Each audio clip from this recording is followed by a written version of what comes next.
Hello, everyone, and welcome. We're here this evening to discuss the former Blair Southern Pacific Landfill on the southeast shoreline of Richmond. My name is Asha Sethi, and I'm a public participation specialist for the California Department of Toxic Substances Control. In case you haven't been introduced to us yet, we're one of 6 departments within the California Environmental Protection Agency.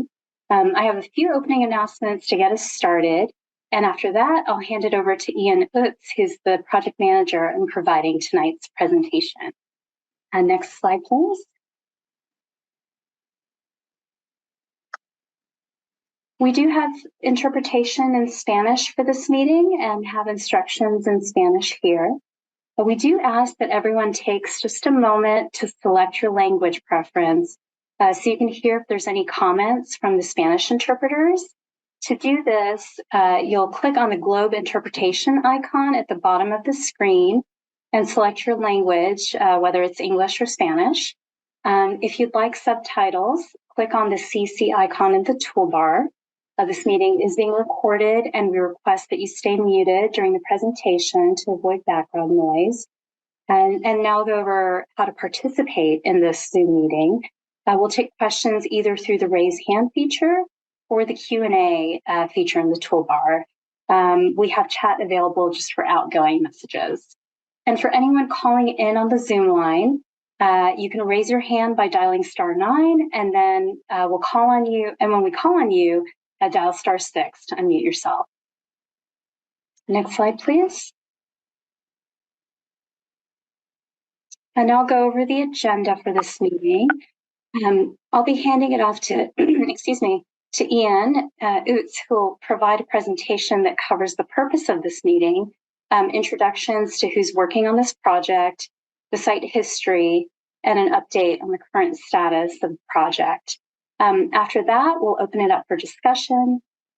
Please feel free to submit any questions or comments you have during the presentation by using the Q&A feature. Please do bear with us until we get through the presentation, and we'll take your feedback in the order that it's received. That's it for opening announcements, and I'd like to hand it over to Ian.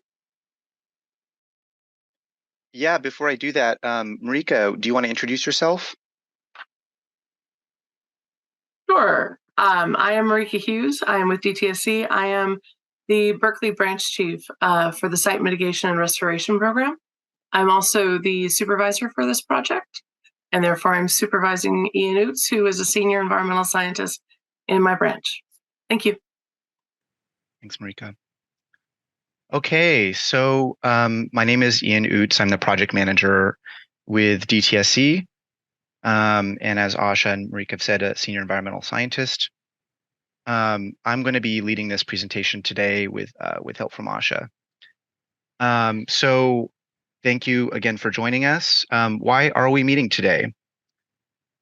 The purpose of this meeting is that DTSC is transitioning this project to the next phase where we'll evaluate potential response actions. At this time, we're seeking input, feedback, and collaboration with the community before taking any additional steps. We're not making any decisions at this time. This is a somewhat unusual meeting for us in that it's pre-decisional, so we're holding this to have a discussion with the community and provide a forum for folks to ask questions and raise concerns. We've had the project for several years now, and we felt that now was a good time to touch base with the community. So we feel that it's important to communicate early and often with the community as the project will continues to progress. And we want to ensure that the community has a seat at the table when decisions get made on this project. There's no formal comment period at this time, and no response actions have been proposed for this site. A formal comment period will be held in the future. So this is not opening any sort of formal public comment period. This is an informal meeting where we can hear from the community and can continue to hear from the community in the coming days, weeks, and months. So in order for the community to stay involved in the project, we'd like you to be informed, and we hope that this meeting helps provide some information.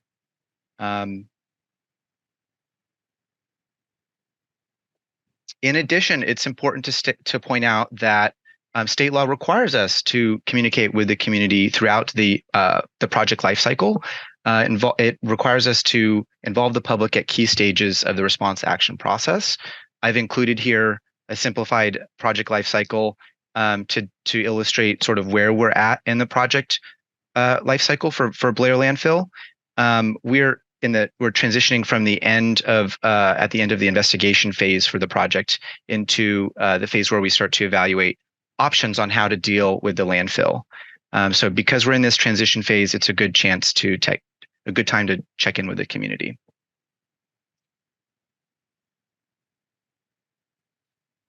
So now I'm going to introduce some of the parties who are involved with the site, and including the regulators. So who's working on this project? First of all, DTSC. As Asha mentioned before, DTSC is a department within the California Environmental Protection Agency. We have jurisdiction over hazardous substances and wastes. We have over 1,000 staff members like myself and some folks that are in this meeting tonight who are scientists, engineers, all sorts of disciplines with offices throughout the state of California. We are the lead agency leading this project, meaning we're the day-to-day decision maker.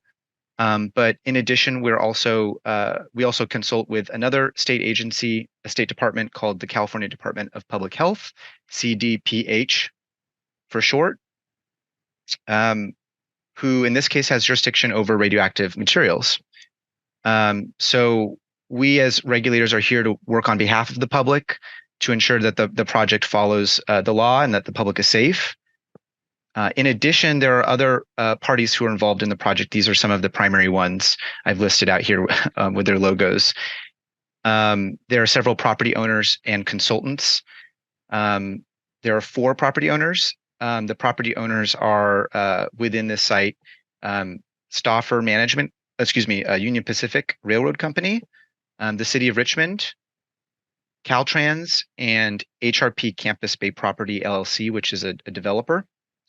In addition, there's another party named Stauffer Management Company LLC, who is involved because they were involved with the landfill historically. In addition, there are also environmental consulting firms who consult to some of these parties, including Terraphase Engineering and Jacobs. So these are some of the folks shown on this slide who participate on a day-to-day basis on this project. I also want to provide just a brief overview of how our project team is laid out within DTSC and then within CDPH, so you can have an idea of who's working on the project. These are some of the DTSC staff members, all of whom are here tonight and available to answer questions as necessary. Myself, I'm Ian Oots, the project manager. Marika just introduced herself. She's the branch chief.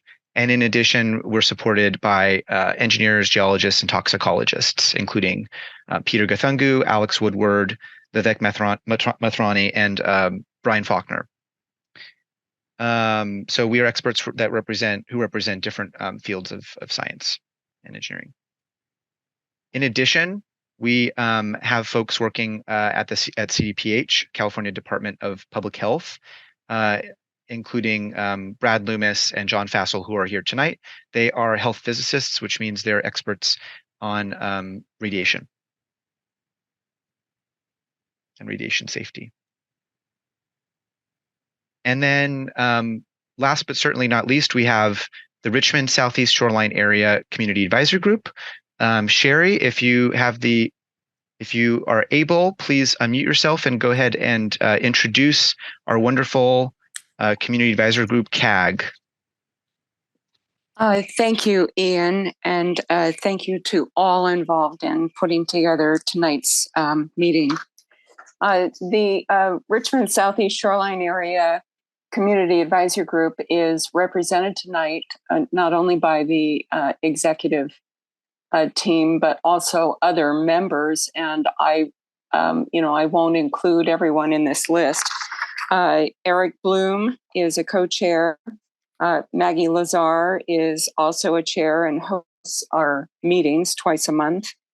Stephen Lindsley is our Toxics Committee Chair, and Carolyn Graves is our Secretary. Tarnell Abbott is our Member at Large.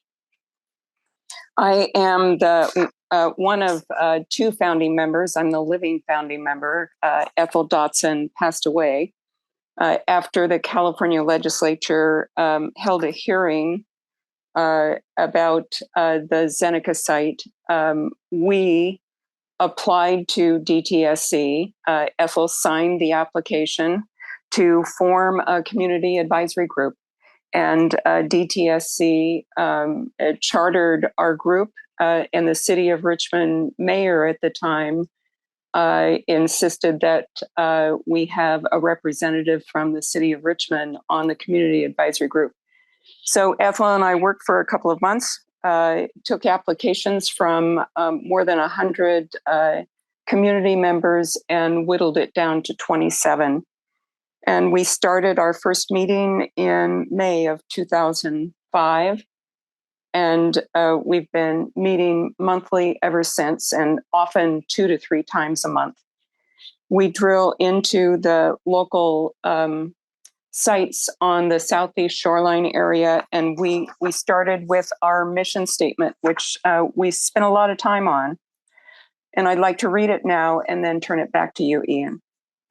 Our purpose is to ensure that the interests of the entire community are included in plans for the proper and comprehensive cleanup and ongoing monitoring of polluted sites on the Richmond Southeast Shoreline area.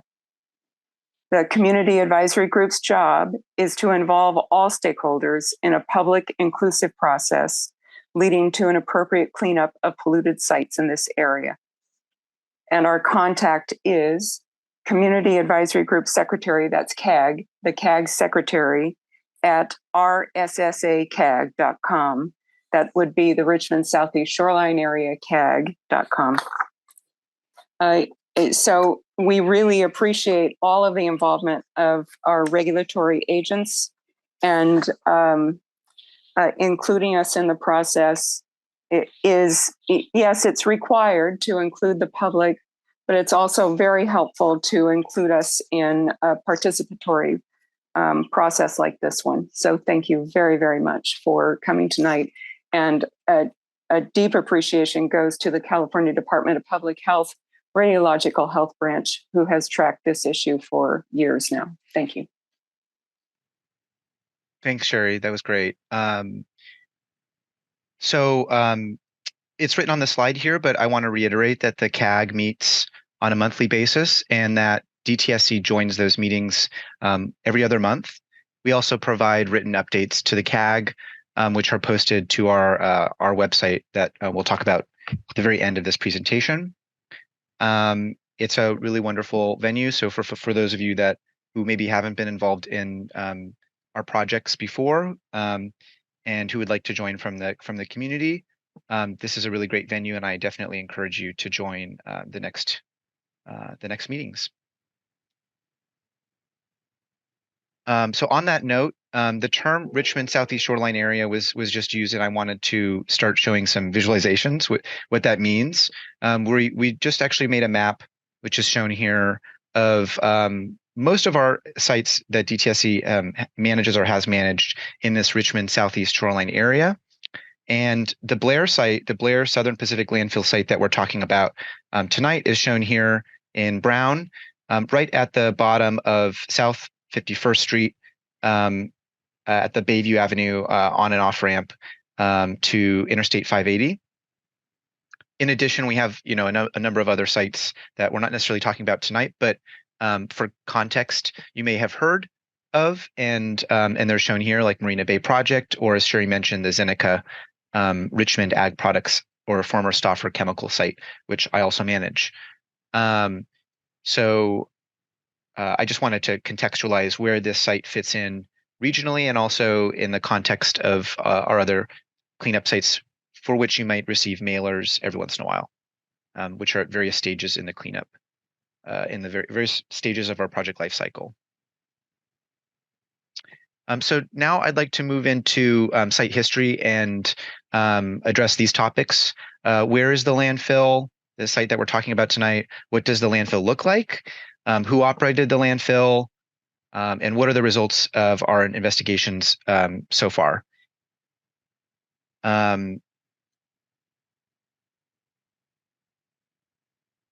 Okay, so where's the landfill? The landfill, like I just mentioned, is at the bottom of South 51st Street at the southeast Richmond shoreline area, right along the San Francisco Bay. It is approximately 6 acres in size, and it is also partially crossed by Bayview Avenue, a city roadway here that goes over with the bridge. It goes over the highway. The landfill site is generally fenced in. The fencing is shown here in black, and it is also adjoined by a bike trail that leads to the Bay Trail. It's shown here in purple dotted line, as well as, so that's on the west, and as well as on the east by Baxter Creek, formerly known as Carlson Creek, shown in blue here. So the landfill's here, and it's, like I said, the exposed areas of the landfill are largely surrounded by surrounded by fencing, and the fencing is there to keep people safe and away from the contamination. So the exposed areas of the landfill are inside the fencing here, and we are doing a few things to maintain that fencing and signage. We've asked each of the individual property owners that I alluded to before to regularly maintain or inspect that fencing and the signage that's on the fencing and repair it as necessary. So those owners, again, include Caltrans up here, the City of Richmond here, Union Pacific Railroad Company here, and HRP Campus Bay Property LLC here. So here are some pictures of the outside of the landfill. This is from Bayview Avenue as you're coming down from the bridge and looping back toward South 51st Street over here where my cursor is. This is the northern portion of the landfill that's fenced in on Caltrans property. So we call this the Bayview Avenue loop. It's inside this this loop of Bayview Avenue as it wraps around and goes over the highway. This is the view. This is a view of the outside of the landfill from alongside the bike trail that leads from South 51st Street to the Bay Trail. This is Union Pacific. Excuse me. This is Union Pacific Railroad Company property. The fencing slightly different. You can see some signage here, and so this is the view from where the bike trail leads to the Bay Trail. This is a view of the east side of the site, which is along Baxter Creek, and the highway is beyond this tree line over here. So this is Baxter Creek, and this is the east side of the landfill. You can see some debris here on the side of the creek. This is a view of the interior of the landfill from alongside that bike trail I was mentioning earlier. This is, you can see this lighter colored material here with some vegetation growing on it. This is an example of some of the wastes that are in the landfill. And this is a picture, oops, this is a picture of the same wastes after some rains earlier this year. So generally the landfill, it's not capped, it's exposed to the elements, but it is fenced from public access. This, you can see the fencing here. This picture was taken right on the top of the fence. So now I'm going to describe a little bit about who operated the site, the landfill, and made it a landfill, made it the landfill that it is today.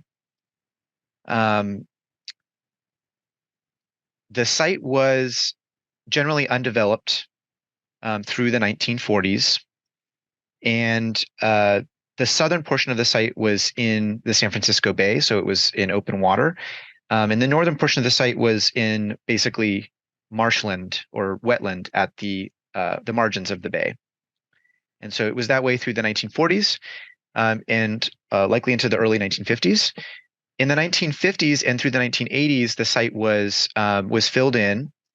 So there was waste disposal on site, and it was developed into a landfill, which was operated by multiple parties. From the 1950s to the 1980s, it was operated by a number of different parties, some of which who are named here, excuse me, DeServi and Lacoste Company, GNM Excavating and Demolition Inc., and Blair Excavators Inc. So DeServi and Lacoste operated the landfill in the 1950s. GNM operated the landfill in the 1960s, and Blair operated the landfill in the 1970s, and it appears into the early 1980s. This was common during this time frame for the margins of the bay to be used as landfill by various property owners or tenants, and it resulted in, as I said before, 3 periods of waste disposal. One of those periods, DeServi and Lacoste, was permitted by the city. Another, GNM, was permitted by the state water board. The landfill appears to have stopped operating by the early 1980s, although was not formally closed. And that brings me to the next topic, which is the more recent history, which is that of environmental investigations of the site. So the landfill stopped accepting wastes in the early 1980s and was essentially vacant by the 1990s. In the late 1980s, it was also improved with a roadway like Bayview Avenue and a small bridge. But other than that, it stopped accepting wastes as far as we can tell. So next I'm going to discuss the environmental investigations, which I'm going to move slides here. So more recent history of environmental investigations is shown here on this timeline. Initially, the site was discovered as a potential hazardous waste disposal site by Congress in 1979 as part of a nationwide survey of hazardous waste disposal sites. The survey was sent to chemical manufacturers at that time. This was prior to, right before, and as part of the Superfund, the federal Superfund law going into place. And following that survey, after the site was discovered by Congress, the federal EPA, the Federal Environmental Protection Agency, as well as the state of California, a predecessor to DTSC, investigated the site from 1980 to 1987, and which culminated in initial closure in 1988. So during that time, the federal government evaluated the Blair site, the Blair landfill site, for potential listing on the National Priorities List, which is also known as the Superfund list, and concluded that the site did not qualify for federal listing. So ultimately, both the federal government and the predecessor to DTSC closed the case in 1988. DTSC then reopened the case in 2005, around the same time that we began investigating. We began oversight of the Zeneca site next door, which is also known as the former Stauffer Chemical site. That's a former chemical manufacturing facility a few blocks away. And environmental investigations of the Blair site have been ongoing since that time. So testing of the site began in approximately 2006 and most recently occurred in 2021.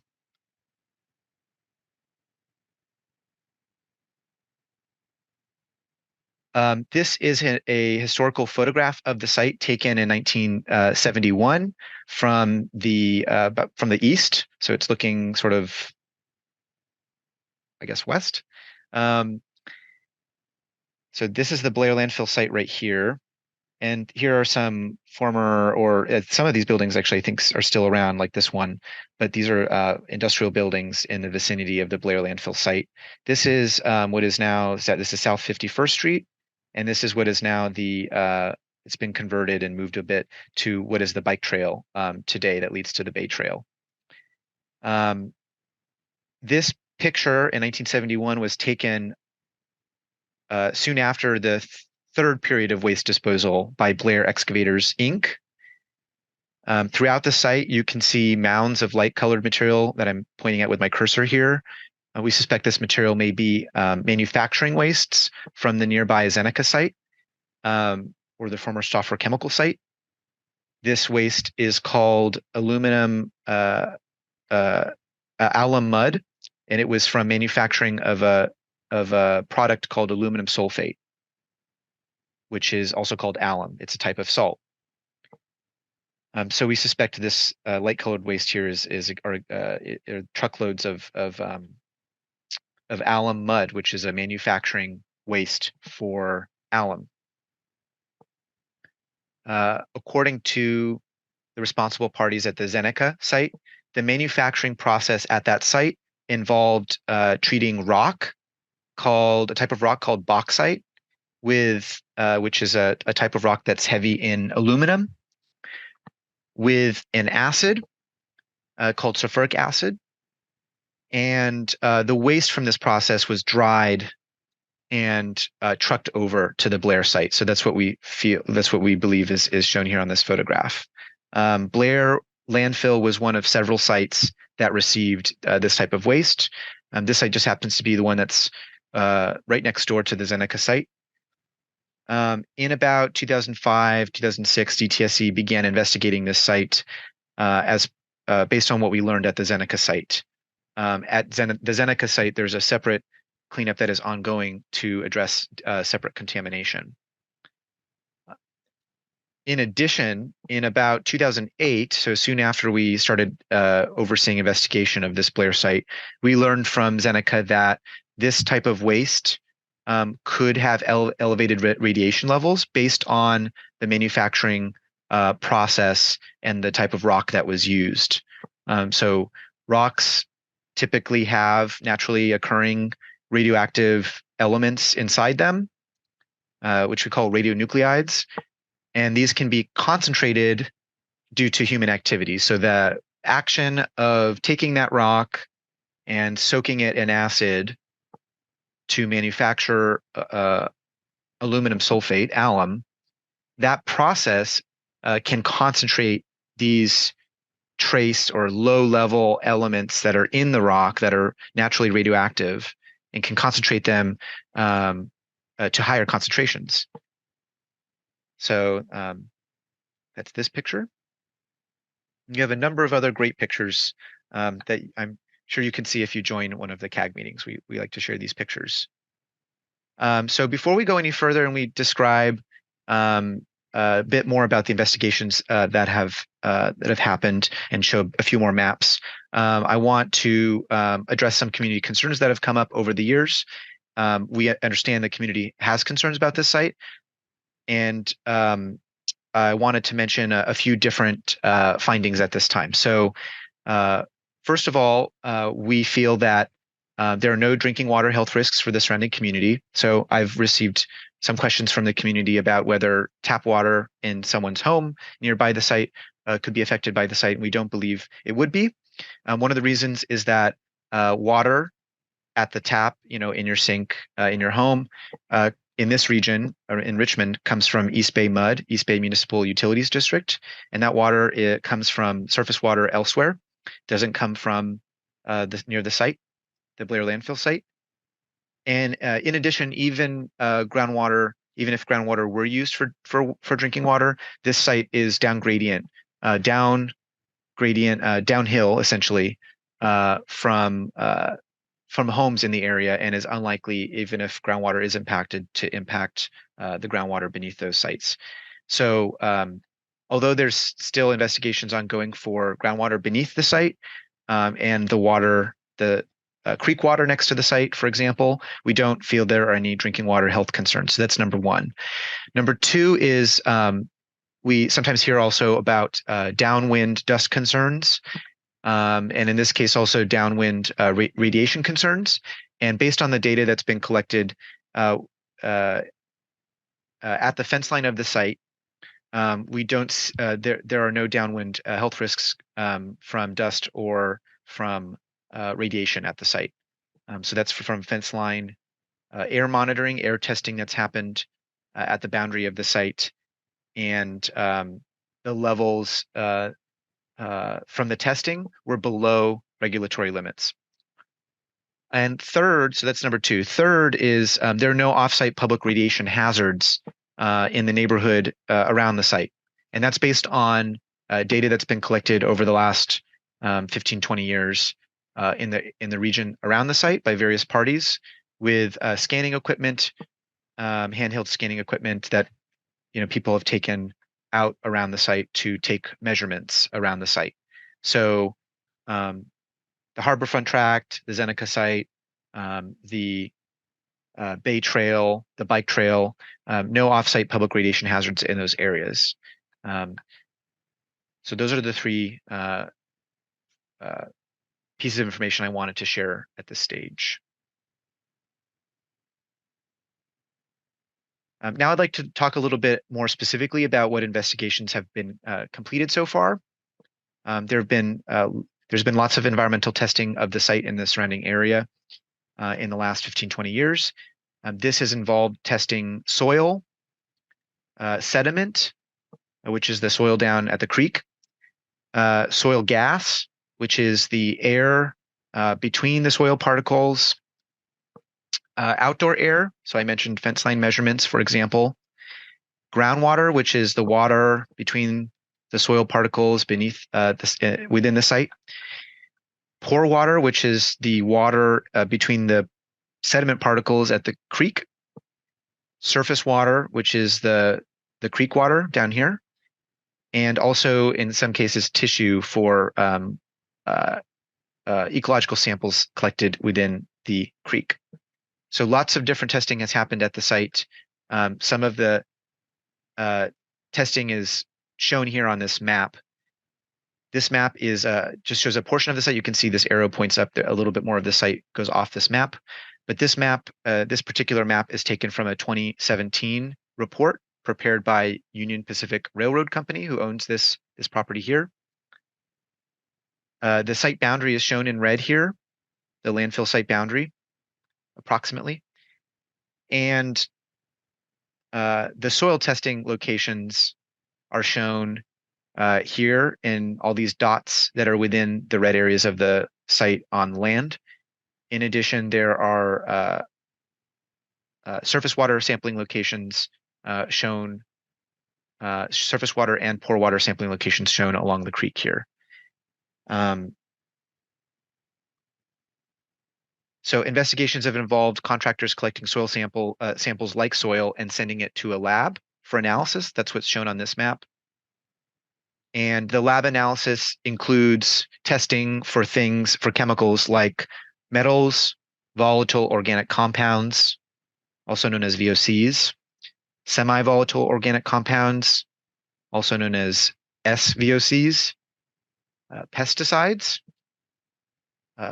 petroleum hydrocarbons, asbestos, and then also in this case also for radioactivity. So about 100 soil samples have been collected at or near the site, for example, for soil analysis. So soil samples over 100, and over 100 samples have been collected at the site for radioactivity analysis as well, just to provide some context for the number of samples and the extent of sampling.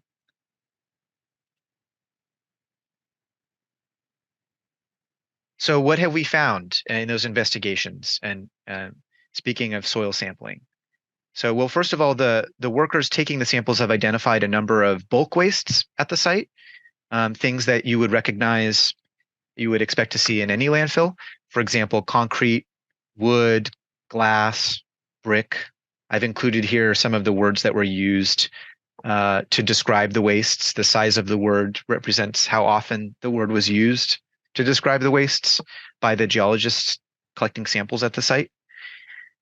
These sorts of waste are buried down, in some cases up to about 15 feet below the surface, and include construction debris, general refuse like plastics, foam, rope, tire, glass.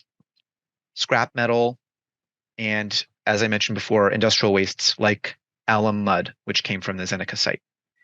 So this isn't necessarily all of the wastes. These are just some descriptions of some of the wastes that have been found at the site.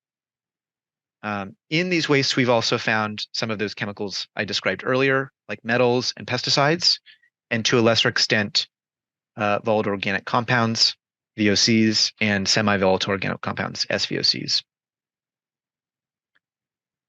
This is a slide I'm going to spend a few minutes on because it's quite busy, but it provides a lot of information.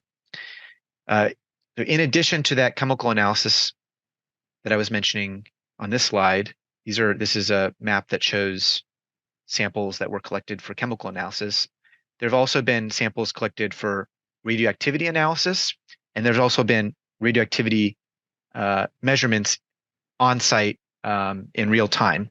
And so a lot of those data points are shown on this very busy figure. So I'm going to describe some of that data now. This map shows generally 4 different types of data that have been collected. That's why there are different types of features, different dots and colors of dots on this map. The first is radioactivity measurements at the surface of the soil. And that's shown with these black dots here, these dark black dots where my cursor is. I'm actually going to see if I can put a laser pointer on here. Hopefully that makes it a little bit easier to see. These black dots here are also shown up here. Each of these dots represents a location where a data point was collected. So it's a lot of data points, very high resolution of data that's been collected in these areas. Similar type of data is shown here in these data points, which are spread out a bit more here. These dark, these black dots that have white in the middle. So those are the black dots. The red dots, which are shown here, and the blue dots, which are shown here, which look like bullseye marks. Those are locations where soil samples have been collected and sent to a laboratory for radioactivity analysis. So that's a second type of analysis that's been done. This is surface scanning, and this is for soil sampling that goes to a lab. In addition, there are also pore water samples for radioactivity analysis shown here. An example is shown here. It says PW04. This is a pore water sample within Baxter Creek that's been analyzed for radioactivity. That's the third type. And then there's also a fourth type of data collected, and that's at the fence line here with the black triangles. They have names that start with DW. So this says DW meaning downwind, DW1, DW2, DW3, and then there's an upwind location, UW here. That's a location where there was air measurements collected for radioactivity analysis. So one of the key points I wanted to make about this slide, which comes from a report that's currently under review by DTSC and CDPH, is the amount of data that's also been collected so far for radioactivity analysis, which gives us a better picture of what levels of radiation we find at the site. The last thing I want to mention on this slide, I'm not going to describe all the text that's very small up here, but the last thing I wanted to mention is the coloring. What does the coloring mean? These blobs of color. So that's associated with the black dots that are shown here and that are shown in here. It's basically showing the level of surface radiation readings taken on the site. The color corresponds to the level of radiation. So in this case, what happened was the workers selected a location in the Bay Trail, a location that is outside the landfill, which is shown on this smaller map in this corner here. It's a zoomed out map. About 500 feet south of the site, they've taken measurements, and the coloring shows levels of radiation above the levels, basically that are above levels found at the Bay Trail. So essentially, there's no coloring in the areas next to the site here in the bike trail because that's about the same level or the it's about the same levels as the levels found at the Bay Trail. Whereas within the landfill, you can see elevated levels compared to that temporary background location here. The yellow is the lowest of those, and then up to blue, which is the higher radiation levels. So we would call these like hotspots compared to the surrounding area.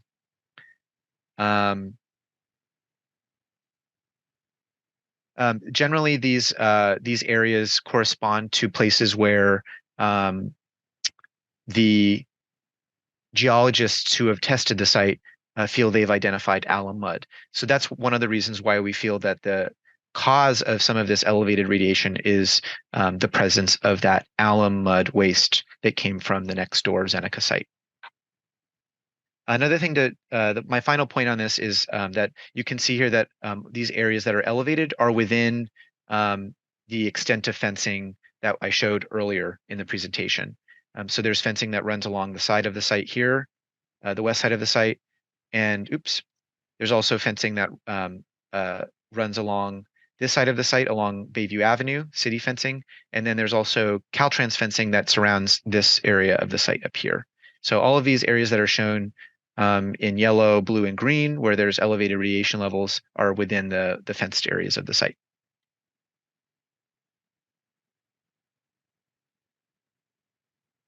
With that said, we also have radiation data that's been collected outside the landfill in the surrounding area. So I want to describe that as well. This is often a question we get from the community. What are the radiation levels outside the landfill in the neighborhood around the site? So that's what some of these numbers represent on this slide. The fencing is shown here in black. This is the same map as earlier. And Baxter Creek is shown in blue here, and the Bay Trail is shown in purple. These numbers represent radiation levels in a unit called micro-Rankine per hour. This is essentially a measure of radioactivity in the air. One of the things you'll note is that all of these are above zero. So why are there, why are all these numbers above zero? And the reason is because we expect to see radiation everywhere. Radiation is all around us. It's found naturally in rocks. It comes from space. It's also even in our bones, in our body. And so we would expect to see radiation levels everywhere. And so it's important to contextualize the difference in the radiation levels you see at the landfill compared to the radiation levels you see around the landfill. And so, that's my first point. The key point here is that based on these additional data, so in the area around the landfill, we haven't found public radiation hazards outside the landfill, nor have we found work or radiation hazards within the landfill. These levels, even the levels that are within the landfill, although slightly elevated, do not represent a public radiation hazard. For context, you can see here all of these levels shown on this picture, they're all below 80 micro-Rankine per hour. And the US EPA says, based on a recent study, that levels that one might be exposed to even from flying in an airplane can be as high as 200 micro-Rankine per hour. The reason is that you're higher up, you're closer to sources from space, and you're less protected by the atmosphere. And so just for context, these levels, again, although elevated within the landfill, are below what we would expect to see sometimes just from other places in our day-to-day life. In addition, the levels in the area around the landfill, so you can see here, 4 to 11, 3.6 to 16.5, are generally below those, or within the levels that we would expect to see throughout the United States. So that's my next point.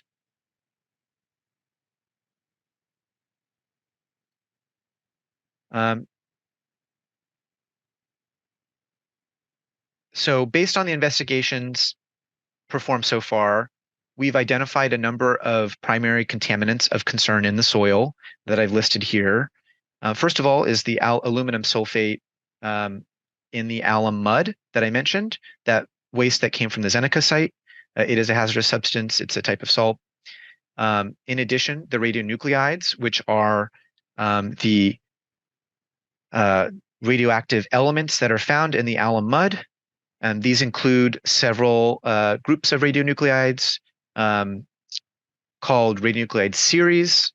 Those are thorium-232 series, uranium-238 series, and uranium-235 series. Those are naturally occurring radionuclides that are found in rock that we see at the site. In addition, other chemicals like lead, a type of metal, and also pesticides like DDT and dieldrin.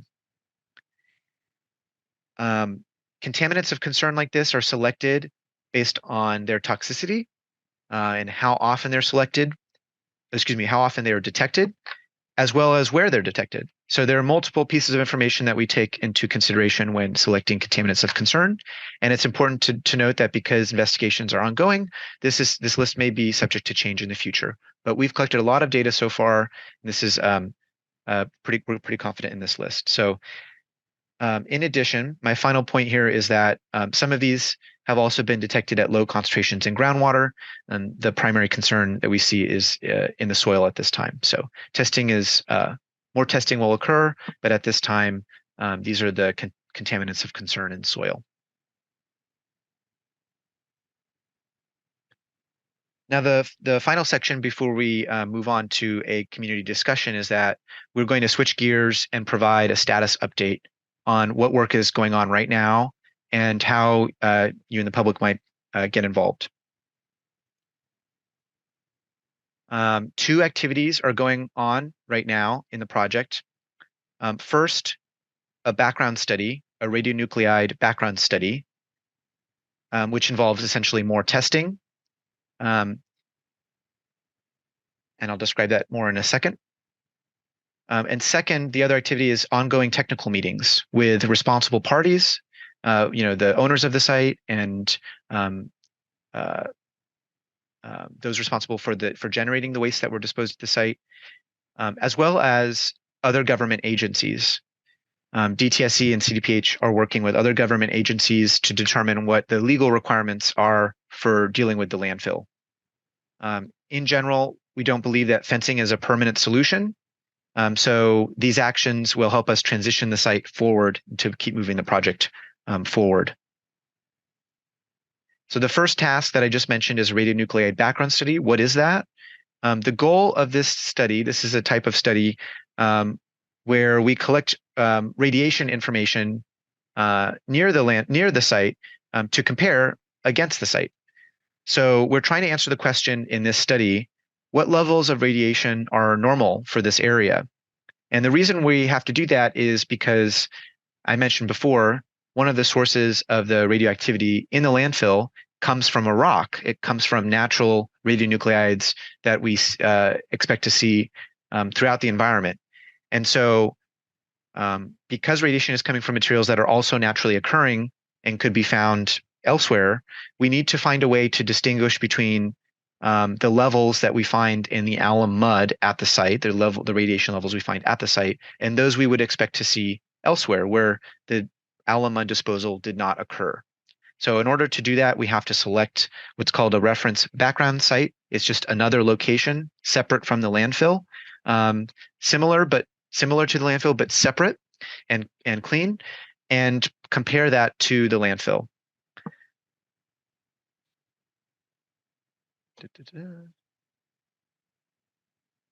So currently, the work for the background study is that workers are preparing a work plan.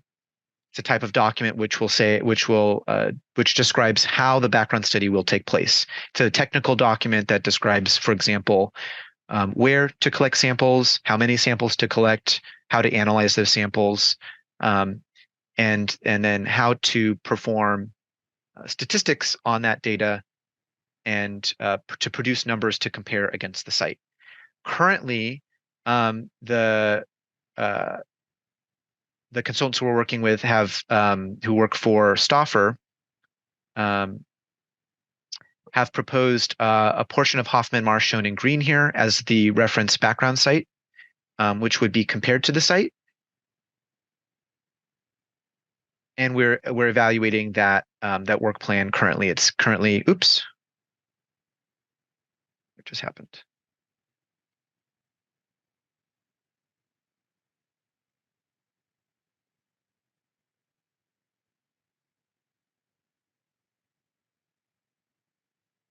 Can you hear me? Okay, that was very weird. That has never happened to me. I'm going to start sharing my screen again. I was worried my computer just shut off. Let me start sharing this and share my screen again. That was very weird.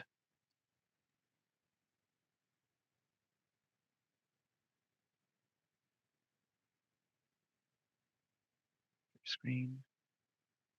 Asha, can you unmute yourself and tell me when you can see my PowerPoint slide again? Yep, you're up and running. Okay, cool. I have no idea what just happened. Laser pointer, there we go. And I was just about to show pictures of this Hoffman Marsh site from the ground. So this is again an example of a picture of the wastes at the landfill. This is the Blair landfill, and this is a picture from the Bay Trail of the Hoffman Marsh near the site. So this is a picture from the Bay Trail of the location that is proposed as a background study location. So when we evaluate a potential site like Hoffman Marsh for whether it is an appropriate background site, we consider things like the geology of the site, which is to say information about the soil, as well as information about the water, in this case, surface water or groundwater, as well as the history of the site and how it was used and whether there might have been disposal at that site as well. So that's one of the things that we're looking at. Those are some of the things we're looking at in evaluating that potential background site.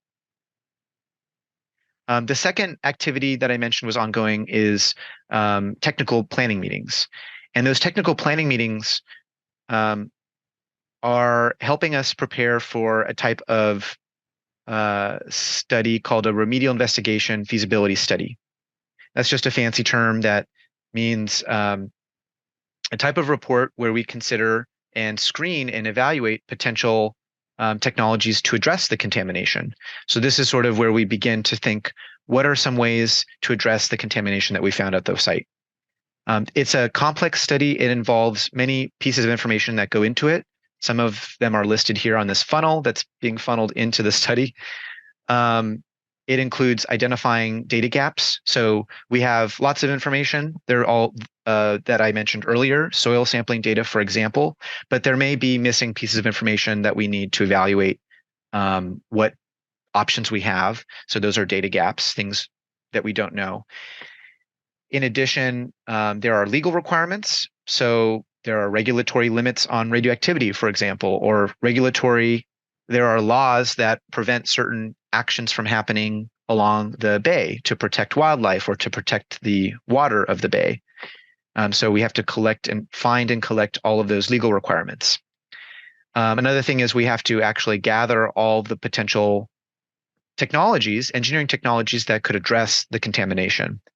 And then also there's a type of study called a risk assessment, which can be used to find basically what risks there are to people or to wildlife at the site. And that sort of evaluation considers pieces of information like future land use, who's using the site, what media, what types of, what things are contaminated, like soil or groundwater, and things like that.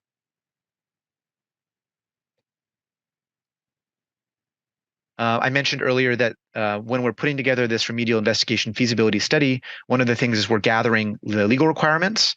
And I wanted to just share briefly or show you the agencies that we've contacted and that are involved in this project at this time. Some of them are going to be more involved than others, and all have already provided their initial legal requirements for the site. So it's been very cooperative and very collaborative, and has been really successful so far. So some of these include federal agencies like the United States Environmental Protection Agency, the Army Corps of Engineers, Fish and Wildlife Service. There's, of course, DTSC, my agency. There's the San Francisco Water Quality Control Board, the City of Richmond, CDPH, who's on the call, and then other state agencies like Caltrans, and Contra Costa County and the Bay Area Air Quality Management District. So these are the agencies that we've contacted and are helping us in this project. Finally, before we move on to discussion with you all and hear your questions and comments, I wanted to just briefly share what's coming up on the project, so you have an idea of the schedule. We aim to complete the background study in this coming year, 2024. We don't have a schedule for completion of the technical meetings for the remedial investigation and feasibility study, but those meetings are continuing. We have our next meeting scheduled with the property owners and the various parties in mid-December of this year. And we don't expect any physical cleanup work to occur in this next calendar year based on the number of things that are still being evaluated and the time it will take to complete some of the outstanding activities like the background study and some of these planning meetings and investigations.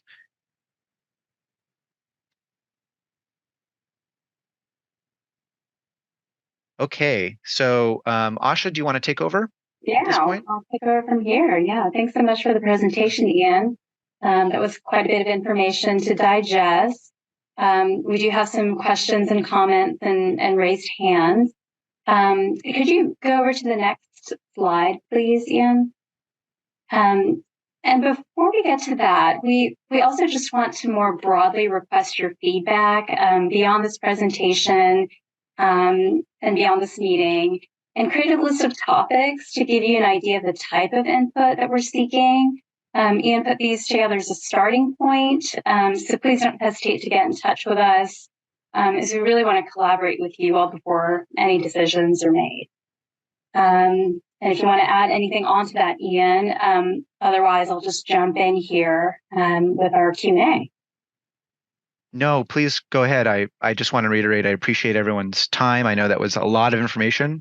There's plenty of additional information we can share and answer specific questions. Don't feel that these are the only things we want to hear from you. We just wanted to provide some examples of what we're looking to hear from the community at this time. Because we're not making any decisions at this time, it's a good opportunity to hear answers to these sorts of questions here. So that's it. Okay, great. So Carolyn, you had a number of questions and comments, and I'm just going to go ahead and I don't know if you'd prefer me to read them out loud or if you'd like to just unmute yourself and take it from the top. I know you had some questions and comments earlier on, so I'm going to go ahead and just post what you had to say, and we'll go from there. So let's see. So we've got. Oh, go ahead. Can you hear me? Yes. I just want to check. Okay. So, Ian, my first question had to do with that aerial photo you showed of the Blair landfill, which was in the first third of the PowerPoint. If you could display that, I was curious if you could point out where the 1971 photograph, yes. Is that okay? Let me go. Oops. Let me go to that. Slide. My first question was if you could point out where the Bayview Loop ended up being on that photo. Oh, that's a great question. Yeah, so this photograph predates the construction of the Bayview Avenue bridge and the roadway. So that's why you don't see it here, but let me outline this. I mean, is that 580 that's in the lower right? Was it already Yeah, built? Yeah, this was, so before 580 was 580, it was known as Hoffman Boulevard. So I'm not sure if it's the full extent, but it hasn't really changed locations. It's just, I think, expanded maybe slightly, but this is Hoffman. This is what is now 580 here, formerly known as Hoffman Boulevard. And then the loop basically wraps around right here, the current overcrossing. So maybe I can go back another couple slides so folks know what you're talking about.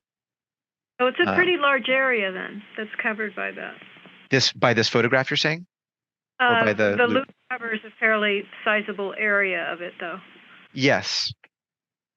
It's like this building doesn't exist anymore. I think, all of this land here was acquired by the state in order to construct the loop, which comes all the way through here. And well, before you leave this photo, so one thing I see is, you notice how the alum mud is a very bright white, and it's also piled up along the creek to be almost like a berm. And then in the far right, there's also a lot of bright white soil along that Hoffman. You're talking about this? Yeah, and across the street from there too. Now, that would be expected if they're just driving it over in open trucks and it's flying off the trucks. You're talking about this right here? Yes.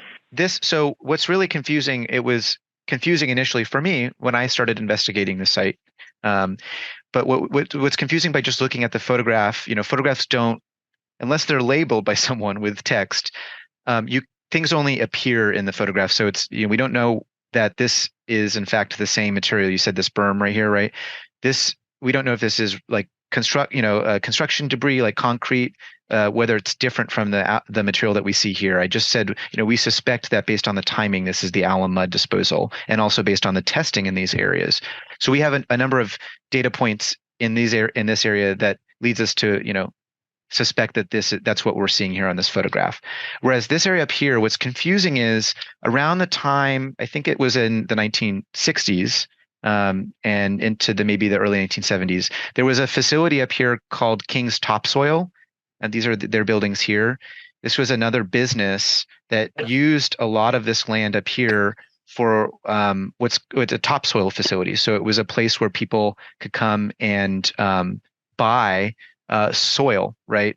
And so you can see actually some of those bins here, some of the storage areas for those for the soil here. So we don't have any reason to believe that this area up here was associated with the landfill, although I can understand why from just looking at the color of the surface that may, it's a good question. The only concern I would have is that phosphate is often used in topsoil, and that Zeneca produced that in huge amounts. And there was some radioactivity tracked back to this site, the Zeneca site, because their phosphate had elevated rad levels. You're talking about superphosphate fertilizer manufacturing at Zeneca? Yes. So it might have been mixed in with the topsoil that company was selling.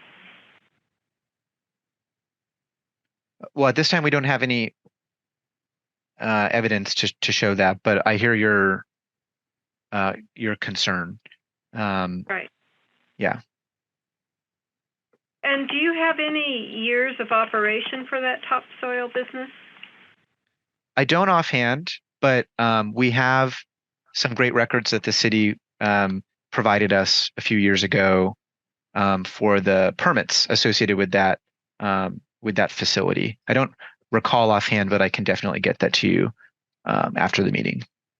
All right, thank you. I have sure. seen this photo before that I can recall, so that's why I had a number of questions on it. So thank you. Yeah, sure. It's a really great photo. Probably one of the best photos of the site that we have. At that time. Great, thank you. Thanks, Carolyn. And I know you have a number of other comments. Do you mind if I just circle through some other folks and we'll get back to you? Sure. Okay, great. So next, I know Debbie, you had your hand up and down during the meeting. Do you want to go ahead and ask a question? Sure. Yeah, I kept thinking, well, I have a question, then I thought maybe it's not appropriate time. No, perfectly fine to keep your hand raised.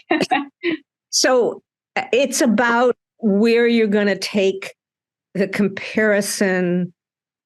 You showed the area that you're going to take the comparison soil to compare it to the level of radiation in the Blair landfill, and it was just down.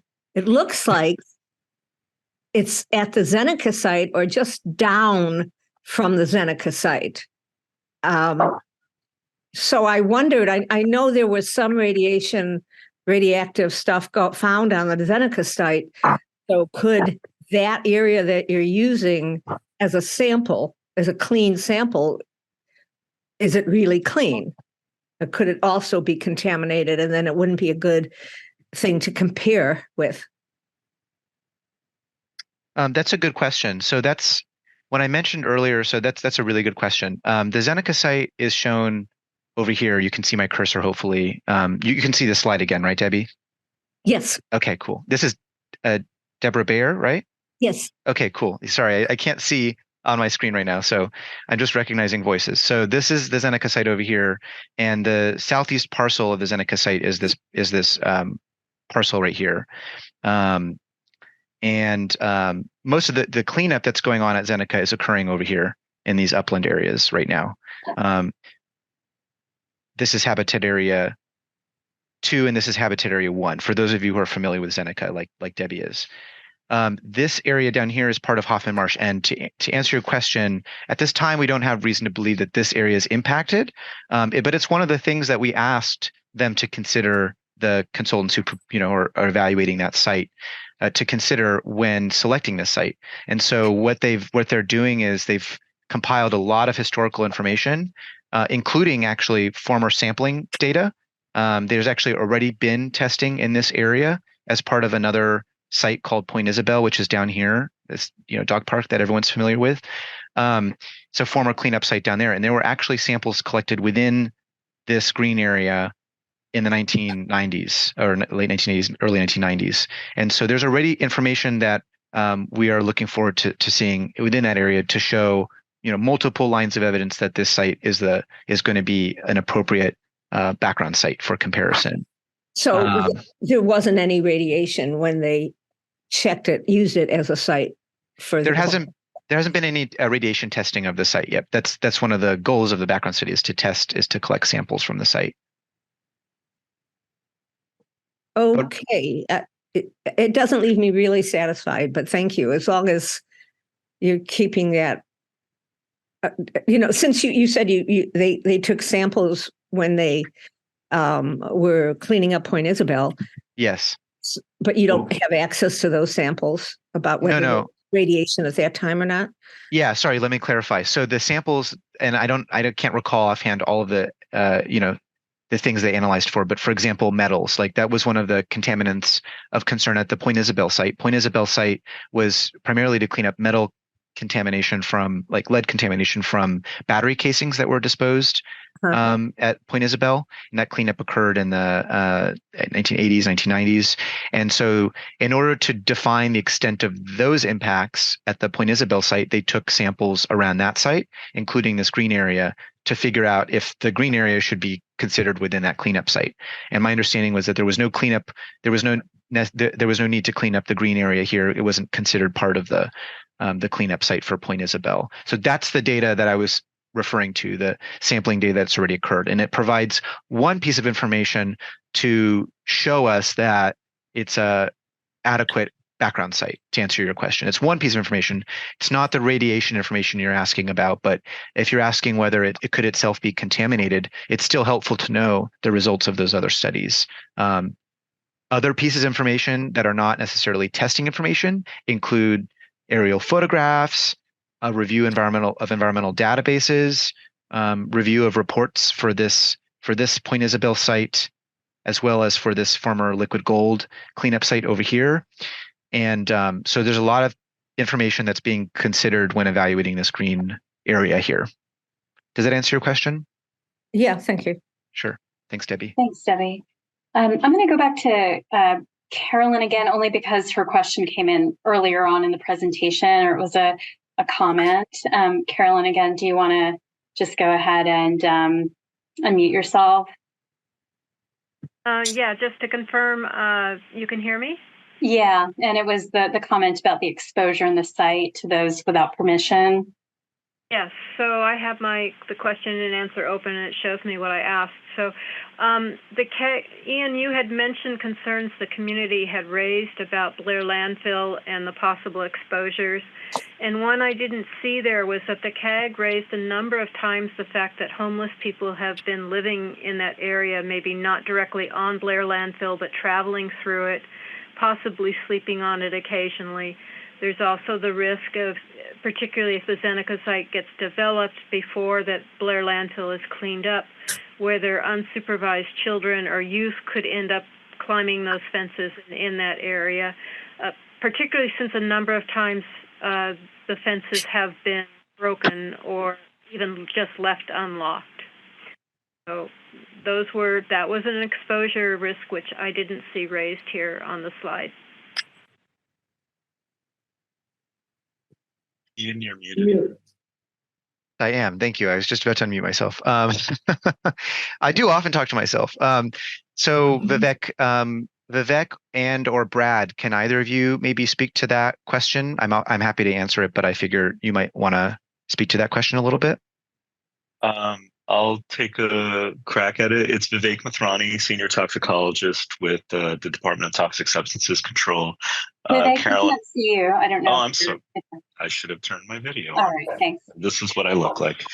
To the point you're making, Carolyn, about what we consider in the risk assessment a trespasser scenario, that somebody is traversing a restricted area.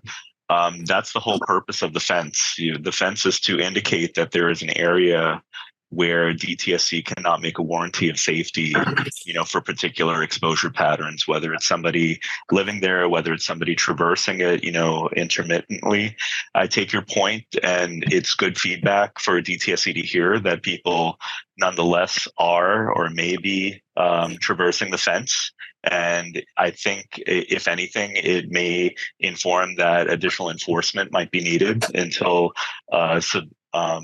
a more substantial or more a solution with better longevity can be established. But Brad, do you have anything to add?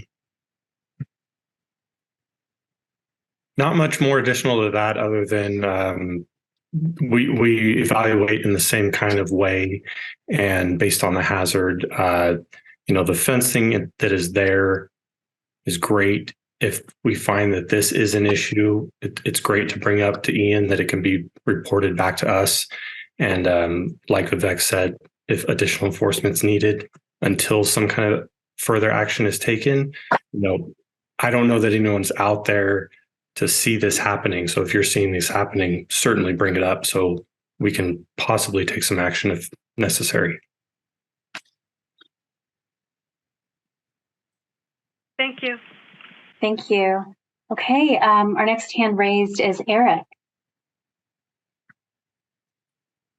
Okay, unmuting myself.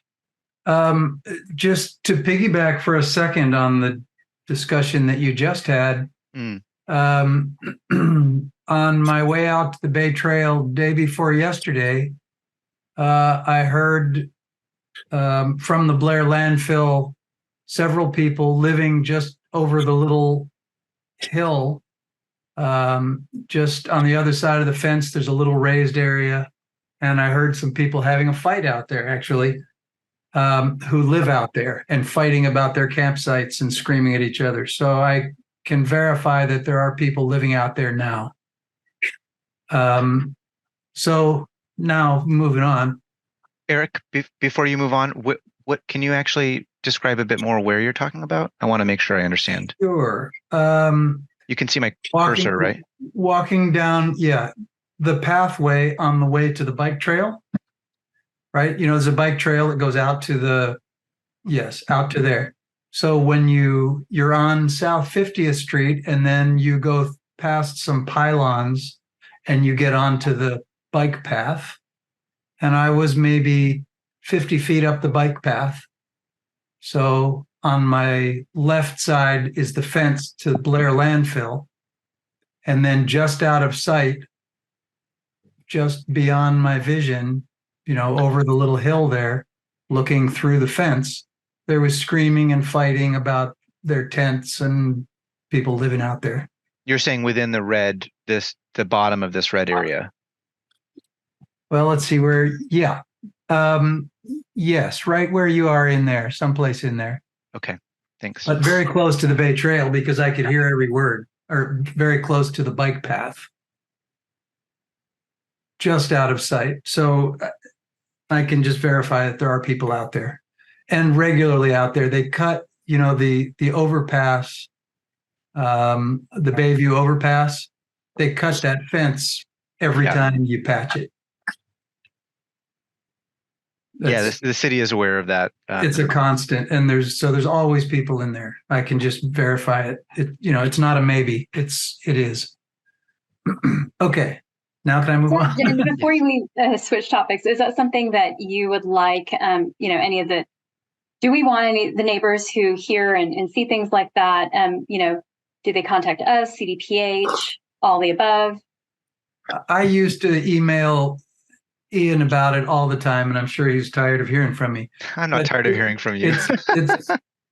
It's forever. It's as soon as they come and put a little patch on that chain link fence on the overpass, and the next day it's cut and there's people in there. So the chain link fence solution that's on the overpass is porous. Yeah, it's not a permanent solution. That's their access point, and it doesn't last more than a couple days when you patch it. So I don't know what the solution is. I'm not the engineer, but it's head towards a remedy, it sounds like. Yeah.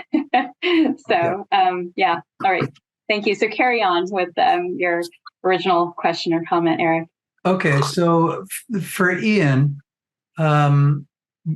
back months ago, we talked about a concern was when you were beginning to investigate Blair, that I used sort of a medical analogy that, like, when you find a cancer, you search, the surgeons look for clean margins to find out how far it spreads. And originally, the original testing sort of was within the boundaries of the Blair landfill, and there was radiation up to the edges, but a lot of testing beyond that hadn't been done. So we weren't sure at the time exactly where it got clean. And so are you now with the figure that you have up there now, confident that you now know where the clean margins are? You're actually asking a really good question that gets at the point of the background study. So, on the one hand, a lot of data has been collected such that we feel fairly confident with the site boundary that we've drawn. It's really hard to see on this map. I apologize. It's just so much information on this map. But the site boundary that's drawn is shown in yellow here, and it's beneath a lot of these layers. So unfortunately, you can't see it like along the side here, for example. But we took into consideration a lot of pieces of information, not just sampling information, but also scanning information, like the type of scanning that you saw with CDPH. Maybe it was almost 10 years ago at this point, 2014, wow. Right? Yeah. So that's the scanning data that you see over here. You can see how much information has been collected. Right. So that's one of the pieces of the puzzle. And the soil sampling that you were mentioning, that you had concerns about in terms of the resolution, the number of samples, that's shown in red here, these bigger dots, right? And so those are two different pieces of information. We call them two different lines of evidence, right? One of them is lab data. One of them is scanning data in the field. You good? Yeah. I think we just heard a little somehow, maybe Spanish interpretation or something just cut in, but we're good now. Okay. And then what I was going to say was the background study is intended to develop values to compare against these values that have been collected at the red points here. So that's the lab values. So the question that I'd have to put back on you, right, for the background study is, what does quote unquote clean mean, right? Right. And that's what one of the points of what the background study is, because radionuclides are going to be found in every sample potentially, right, that we collect because they're naturally occurring radionuclides, they're naturally occurring elements. We need to find out how to distinguish between what is elevated, what is above background, and what is background levels. Right. Yeah, it's unfortunate that the whole shoreline there from the dog park from Point Isabel all the way around is just encumbered. You know, it's polluted 100 different ways, the whole strip there. It's hard to find a spot that hasn't been impacted by, human activity any place, but I hope we find one. Sure, I hear your concern. It is a tough subject, background studies. One of the reasons why this background study has already taken a couple years to work through, the work plan itself, is that it's just really tough to meet all of the scientific requirements we put on we put on that study. And so I hear you, but I think the best way I could describe it, because you asked remember I have some cut up already. Oh, Maggie. Oh, it sounds like somebody cut up already in that. let me just mute.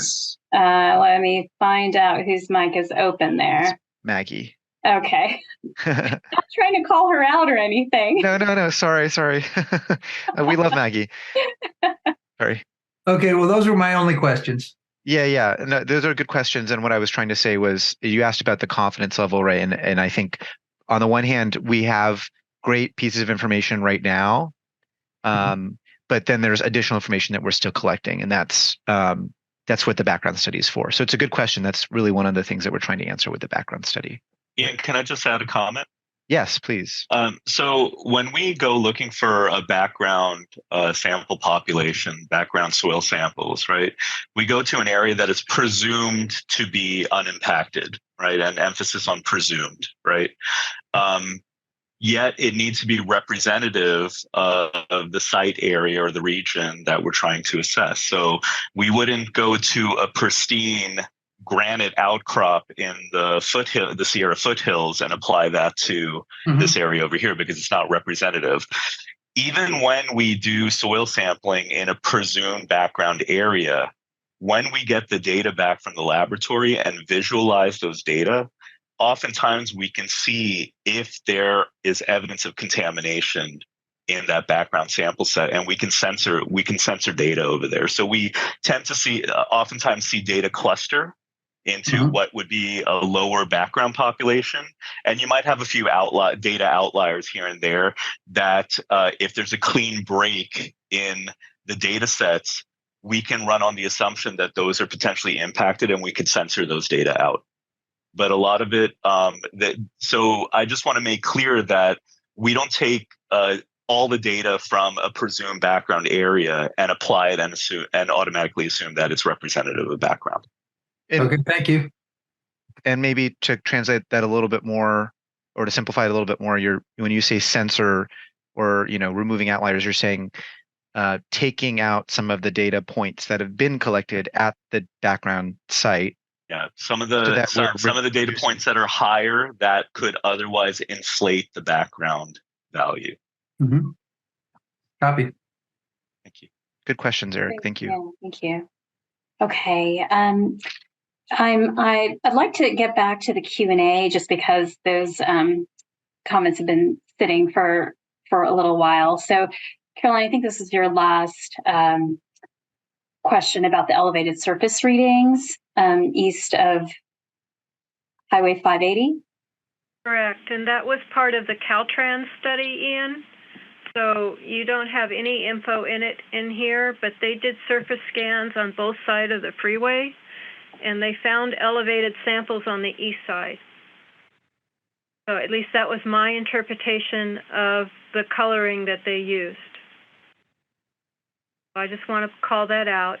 And then I actually was just in the process of typing in one more thing in response to what Vivek said. I can appreciate what you're saying, but the proposed background sampling area is subject to flooding at every high tide and storm event. And given that it has at the fence line a Superfund site and a previously contaminated site with metals and possibly other things, the community has great concerns about the Hoffman Marsh area that is proposed for sampling. So I just want to call that out. Maybe others will speak to that. Thanks for that feedback. Thanks, Carolyn. Okay, next we have Tarnal. Eternal. You want to go ahead and unmute yourself, Tarnal? Working on it. Can you hear me now? I can hear you. I've got a couple of comments and also some questions. This is a comment and a question. I know that Stauffer Management is an RP, a responsible party on this. I don't know if there are other responsible parties. I do know that Stauffer Management is a subsidiary of, I'm not even sure subsidiary is the right way to put it, of AstraZeneca, but essentially under the wing or under the auspices or controlled by, or however you want to put it, is there another RP in addition to Stauffer? In addition to Stauffer Management, aka AstraZeneca. So, who's currently doing work on the site? We call them, under the agreements we have with them, we call them proponents. So Union Pacific has an agreement with us, Union Pacific Railroad Company. They're the owner of a portion of the site. That's not my question. My question is, who is responsible to pay for whatever cleanup happens? Right now, that's what I'm answering. Right now, we have. Okay. Yeah, right now we have an agreement with Union Pacific. They pay for a portion of the investigations, and their consultant is Jacobs. And then the other party who's paying for our oversight under a separate agreement, that's Stauffer Management Company, and their consultant is TerraPhase. So those are the two parties who we're currently working with, who are paying for these investigations. Does that make sense? So, yes, it does. I think so. I think Union Pacific is an RP because they bought the Blair landfill. Union Pacific has actually owned a portion of the landfill since the early 1900s. So they own the landfill at the time of the disposal. Stauffer is the corporate successor to Stauffer Chemical Company, who generated the wastes, some of the wastes that were disposed at the site. So the alum mud waste, right? We have records that show that it's Stauffer's waste. So that's why they're involved. Yeah. Okay. All right. Thank you. That clarifies that. Sure. And again, I've got several questions. I know Sherry has a number of questions too, but go ahead with another one and then we'll go to Sherry. Thanks for being patient. Oh, so I only get one question or two or what? No, go for it. Go for it, Charnel. I was just saying, I know Sherry's also been waiting patiently. So we'll keep the conversation flowing. Go for it. Whatever's on top of mind. If there was testing of the water in Baxter Creek and ecological tissue testing, what kind of levels of radiation were determined in the creek, Baxter Creek, and the ecological tissues? So the tissue sampling, and is Brian on? Yeah. Hi, Brian. I'm going to pass this over to you, but before I do that, I'll mention that the tissue sampling that I mentioned earlier was for pesticides, not for radionuclides. So there hasn't been tissue sampling, to my knowledge, for radionuclides. But wait a minute. What? But why not? I mean, we did ask for this. We, the CAG. Let me pass it over to Brian. He can describe a bit more, though. Let's give him a chance to talk. Sure, I can answer that particular question. But Brian, would you like to introduce yourself first? Oh, sorry. I'm Brian Faulkner. I'm a senior toxicologist of the ecological risk group for the Department of Toxic Substance Control. And we've done tissue sampling for chemicals. That was done in the past, looking at tissue burdens for the Ridgeways rail specifically. To date, at least, I'm not aware of anything being done similarly for radionuclides. However, we have had sediment and pore water samples collected, which are a good avenue for assessing exposure to invertebrates, which also provide food for the rail. And those results were below the risk levels that we have for wildlife. So that's the data we have so far for ecological risk in Baxter Creek. And the rail, for those that might not know, the Ridgway's rail, it's a bird, a special. Sorry, yeah, it's a federally endangered special status species. Thank you, Brian.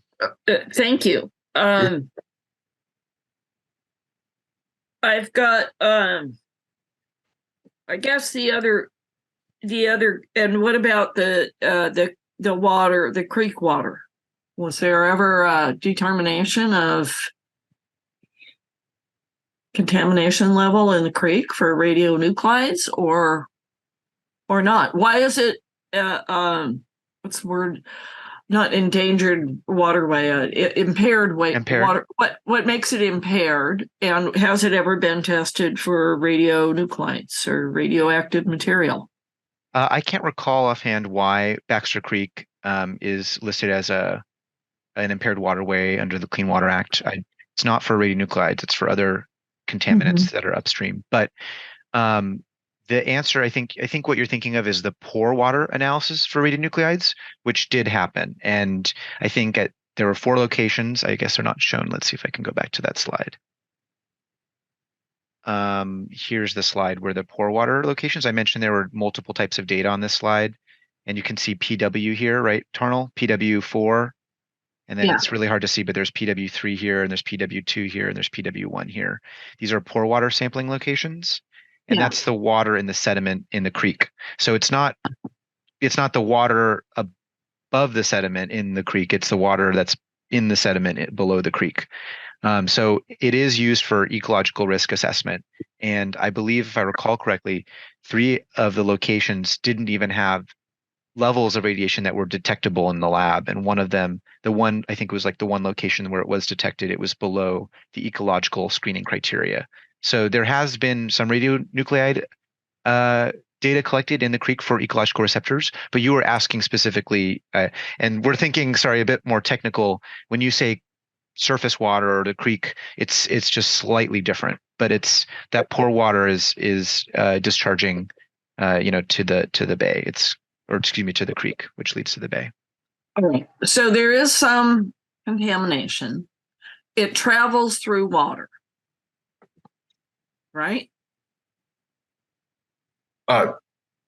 Yes, it's possible for it to travel through water or adhering to sediments, the fine soil particles that are in the bottom of the creek when they move. Yes, and they move all the time. Especially during high flows, but yes.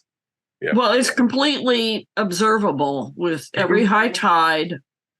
During the tsunami that we had, from Tonga, it's recordable. And this kind of gets back to my core issue with the site in Hoffman Marsh that was selected for a background study, because these bodies of water are they are one body of water. They're not static. They move back and forth with every tide, and whatever contamination is either at Point Isabel or at Blair Landfill, they're connected by water. And this stuff is moving around in the water, in the mud, in the marsh. And it's not, to me, it remains completely, I am not satisfied that you will find a good place for background comparison in a moving body of water. They are hydrologically connected. I hear your concern. You're concerned about the connectivity between the proposed background location and the site. Well, that's one concern. The bigger concern is whatever is out there in the Blair landfill, whether you're talking about radioactive material or all the other contaminants that are out there. They're not contained. They're moving back and forth. They're going into the bay. You know, I don't want to hear this. Everything's okay. That's really a bad approach. The approach is do the most protective thing you can do. You know, don't let this stuff get into our waters. And by our waters, I mean the marsh, the bay, you know, the whole water cycle. It's all connected. You know, let's get hard and get real. Yeah, you're worried about discharges to the water, to Baxter Creek and to the bay. Discharges to all the waters harm all the wildlife and ultimately all of us. Mm-hmm. And the waters don't follow fence lines. Well, one of the pieces of information that we've identified as a data gap at the site is that the groundwater that is in contact with the waste in the site, that hasn't been tested for radionuclides yet. So it hasn't been analyzed for radioactivity. So that's a data gap we've already identified. So the concern about the contaminants being moving through the water, you know, moving into the water and then moving with the water, you first have to test the water, right? So that's one of the data gaps we've identified. We don't have groundwater data for the radionuclides within the site.